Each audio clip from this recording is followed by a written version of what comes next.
আসে এবাদতের জন্য, মানুষ এটা গ্রহণও করে এবাদতের জন্য যে আল্লাহ 11টা মাস যা করছি না করছি একটা মাস অন্তত এবাদত কইরা ওই 11 মাসের ঘাটতি জানি আমি পূরণ করতে পারি। কন্যা সুবহানাল্লাহ। কিন্তু বাংলাদেশের মানুষ রোজাটাকে নিচে ভিন্নভাবে।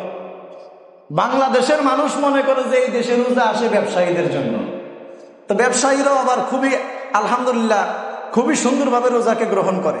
ওরা 3 ভাগ কইরা নিস। প্রথম 10 দিন ভাগ কইরা নিয়ে নিল নিত্য প্রয়োজনীয় দ্রব্য যারা বিক্রি করে তারা, যে এই 10 দিন আমরা লাভ করব, দ্বিগুণ দামে বিক্রি করব। রমাদান আসার আগেই হুট করেই ছোলার দাম, পেঁয়াজের দাম, আলুর দাম, চিনির দাম দ্বিগুণ হয়ে যায়।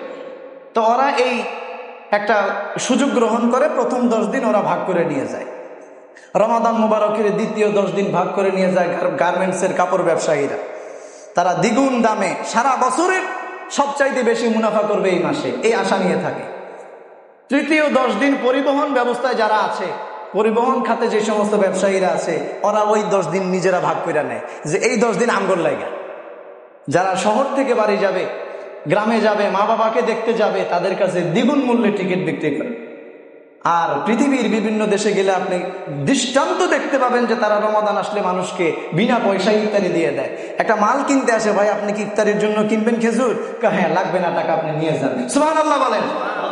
রমাদান মাসে তারা মানুষের প্রতি উদারতা দেখায়, সহানুভূতি দেখায়, মহানুভবতা দেখায়, আন্তরিকতা প্রকাশ করে, রমজানকে গ্রহণ করতে পারে, রমজানকে ইবাদত হিসেবে নিয়েছে। আর বাংলাদেশের মানুষ রমজানকে ব্যবসা হিসাবে নেয়, রমজানকে তাদের স্বার্থ হাসিলের জন্য নেয়। আল্লাহ সুবহানাহু ওয়া তাআলা যেন এই ধরনের ব্যবসায়ীদের থেকে আমাদেরকে হেফাজত করে, তাদেরকেও যেন হেদায়েত দান করে।